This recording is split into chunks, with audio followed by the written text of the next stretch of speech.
graduated from college. I was raised with sports and music and the symphony and all of those things that some of us take for granted. But I had an advantaged background. But I also had the gene for addiction. And so experimenting in high school turned into a full-blown heroin addiction by the time I graduated from college at 21.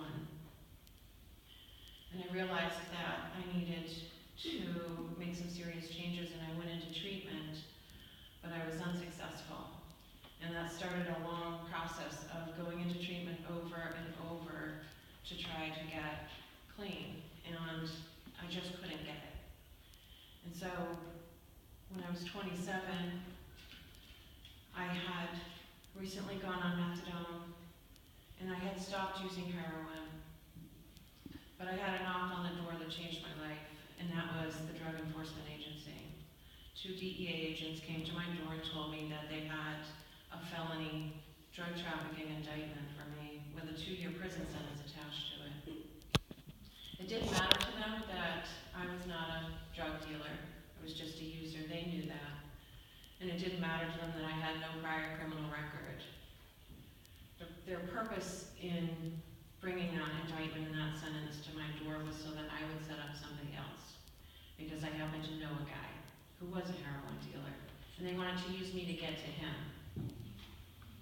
And the way that they did that was, the year prior, somebody who had previously been my heroin dealer was busted, and he started calling me. I didn't know that he had been busted. I wasn't buying heroin at that point. But he kept calling me saying, I'm really sick, I'm in withdrawal, can you please just give me a couple of bags? And he called and called and called, and I kept saying no, and then one day I said yes. And I went and I got him $40 worth of heroin. And what I didn't know then is that he was wearing a wire. So when the DEA came to my door, I was about 6 weeks pregnant. I had just found out that I was pregnant. And they put a lot of pressure on my husband and I to do what they wanted me to do, and we refused. I refused to participate in their game. That might be hard for you to understand, but I had 2 reasons. I did what they said I did, and I didn't think it was right for someone else to pay the price for that, and I was scared. To have the reputation of being a rat or a snitch on the street is, it's not a good thing to be, and I was afraid of retribution from the heroin dealer they wanted me to set up. And so I went to jail. I was 5 months pregnant when I went to jail. I did not have bail. And at that point I knew what happened if a woman is pregnant and she is incarcerated at the time of her birth. I knew that what would happen to me is that I would be handcuffed. When I went into labor, I'd be handcuffed and taken to the hospital, and I would be shackled to the delivery bed. And then I would be tied to that bed the entire time I was at the hospital, and when I recovered from the birth and I was medically cleared to be released, I would be taken back to jail, and my daughter would go home with somebody else. So at that point, I was deeply ashamed of the choices that I made that got me there. I was feeling very hopeless. I was feeling very powerless over the situation that I had, and I thought that there was no way out. But there was. I was given an incredible gift, and an organization called Maine Pretrial Services stepped in. They interviewed me. They determined that I was not a flight risk, and I was not a threat to the community, and they allowed me out on a special type of bail contract with supervision with them. And so I had my daughter in a hospital, and I got to take her home with me. That organization made the difference between me being given an opportunity to be her mother or losing that opportunity altogether. So I still had the felony sentence and the charge I could face. My privileged background stepped in. My parents had the money to hire a private attorney, and that attorney fought for me to get into drug court.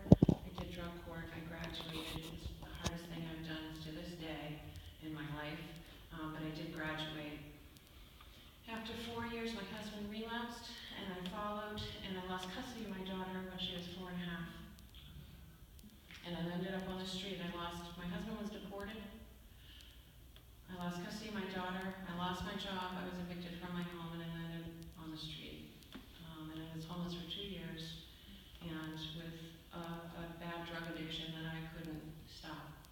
And so there's basically 3 ways to support a drug habit. You can prostitute, you can steal, or you can deal. I chose to deal. And so I supplied other people who liked cocaine with the drug that I liked, which was cocaine, and in turn I got free cocaine. And it didn't take long for the DEA to walk back in my life again. And I faced another Class B felony trafficking charge. I was bailed this time. I couldn't stop the freight train of addiction that I was on, and I committed another one. I was charged again for a second Class B felony trafficking charge while on bail for the first one. And you'd think at this point, right, that the prison sentence was a no-brainer, that I would not be given any further chances. But the judge for my case recognized that substance abuse was the reason that I was committing these crimes, and he allowed me to go to a treatment facility while on bail before there was a disposition in my case. And I was there for 2.5 months, and I broke some of the rules, and I was sent back to jail. And again, I thought, there's no way. But there was a little piece of me that just desperately wanted to get better. It wasn't even really about the prison sentence for me. I just didn't want to continue to suffer with the disease of addiction anymore. I wanted something different. And so I went before the judge and I begged him to please give me one more chance. And against all the odds, he did. And he allowed me to go enjoy a year-long faith-based residential program. I was forced to plead guilty. The deal was I plead guilty to the felony, I get to go to treatment. For me, there was no question, I just wanted to get better, and so I went to treatment. That was a long time ago. So I have 5 years of recovery today. That last chance is the chance that I needed. It changed everything for me. I have 5 years of recovery. I've had custody of my daughter back for 4.5 years. I have an amazing life today. I'm a recovery coach. I help other women who are going through what I've been through, and I do a ton of advocacy work for other people like me. And I just want to touch on the war on drugs. Is like the Titanic. It's full steam ahead. It's going the wrong direction. It's going to run aground. And on it are the 7 million people in this country who are under corrections control at this point in time. In the 1970s, there were 300,000 people roughly incarcerated. Today it's 2.3 million. And the majority of those people are disadvantaged people. They're minorities. They're people who live in poverty. They're people who have mental illness and substance use disorder. They're people who are poorly educated. And they're on the lower decks of the Titanic. The wealthy and the privileged people are on the upper decks, and they have the money to buy a lifeboat. The majority of people do not. And so this is where the Mass Bail Fund comes in. Massachusetts Bail Fund changes outcomes for people like me to get bail and to be given an opportunity to keep a job, to keep custody of children, to get resources and community support. It's been proven that the outcomes in the cases are better for those people who are allowed to be in the community during that time. The Mass Bail Fund is a lifeboat, and it's one that we can offer right here and right now, because it's going to take a lot of time and a lot of effort to turn the Titanic around, and in the meantime, we have the ability to offer lifeboats to those who are already on the ship.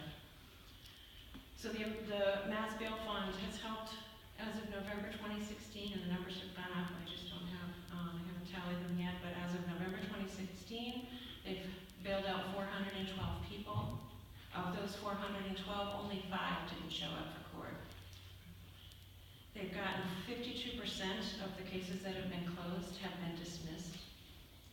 So those people didn't have to serve time for crimes that they weren't even convicted of. They've posted $190,661 worth of bail in the time that they've been in operation. And as Susan said, most of that money comes back and it gets used over and over. In Massachusetts today, 44% of the women that are at our prison in Framingham are there on the awaiting trial unit, which means they haven't even been convicted of the crime they're there for. This is costing us $56,000 per inmate per year on average. And in Massachusetts, we spend more on corrections than we do on education. This is a major, major problem that many of us don't even understand or are aware of. And so I'm asking you today to support the Massachusetts Bail Fund, to make a difference to just a small percentage of that 7 million people to change the outcomes, to change their lives like it did mine. So I ask you to please